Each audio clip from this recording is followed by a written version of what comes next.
প্রথম প্রশ্ন আসছে, আমি ব্যাংকে কিছু টাকা রেখেছিলাম, সেটাতে কিছু সুদ এসেছে। আমার একজন চাচা আছে গরিব, তার একটা পুকুর আছে যেটা খনন করা দরকার, কিন্তু তার সামর্থ্য নাই।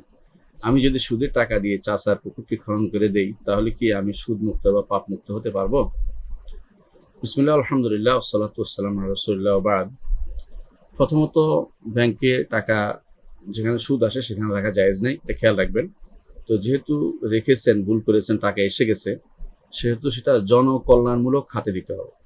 চাচা যেহেতু আপনার আত্মীয়, তো আত্মীয়কে এই টাকা দিয়ে আত্মীয়র কাছে মানে কাছে টানা, অথবা আত্মীয়র এটা যেহেতু এমন কাজ নয় যেটা না হলে নয়, এমন নয়।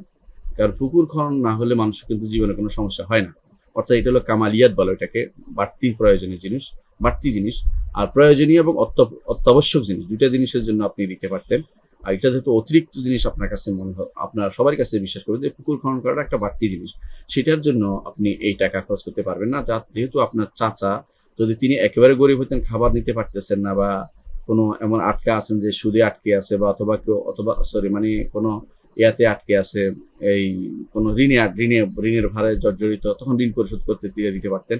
কিন্তু আপনি জানেন যে তিনি গরিব, কিন্তু তার পুকুর খননটা এটা অতিরিক্ত কাজ, সেটার জন্য এই টাকা দিতে পারবেন। এই টাকা জনকল্যাণমূলক খাতে দিবেন, একক না, মানে অনেকেই ব্যবহার করতে পারে, অথবা একক যে ঋণগ্রস্ত আছে, বিপদগ্রস্ত আছে, তাকে দিতে পারবেন। এটা বিপদের ভিতরে পড়ে না, সেজন্য এখানে না দেওয়ার জন্য আমরা আপনাকে পরামর্শ দিচ্ছি।